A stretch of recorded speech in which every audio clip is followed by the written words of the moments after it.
তাহলে হিন্দু ভাইদেরকে যখন দাওয়াত দিব বলবো, ভাই আমরা এত কিছুর পূজা করি না, আমরা হিন্দু ধর্মের প্রতিও শ্রদ্ধাশীল, কোনো ধর্মকে নিয়ে আমরা কোনো কটূক্তি কখনো করি না, তবে চিন্তার জন্য মাঝে মাঝে কিছু যৌক্তিক কথা আমরা ছুড়ে দেই, ঠিক কি না? আমরা তাদেরকে বলি যে আমরা এতগুলো খোদার ইবাদত করতে পারবো না, একজনের ইবাদত কইরা কুলবাই না, ঠিক কি না? এইভাবে যুক্তির আলোকে আমরা বুঝাবো আমাদের ধর্মটা একজন রবকে কেন্দ্র করে। এজন্য ইসলাম ধর্মের প্রথম বৈশিষ্ট্যের নাম আর রাব্বানিয়া। কি নাম? মাশাআল্লাহ। 2 নাম্বার বৈশিষ্ট্যের নাম হচ্ছে আল ইনসানিয়া। সবাই বলেন 2 নাম্বার বৈশিষ্ট্যের নাম। আবার বলেন, সবাই জোরে বলেন। এর মানে হচ্ছে মানবতার ধর্ম। এটা ইসলাম কিসের ধর্ম?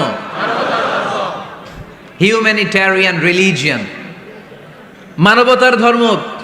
মানুষকে ইসলাম সবচেয়ে গুরুত্ব দেয়। মানুষকে ইসলামে বলা হয় আশরাফুল মাখলুক।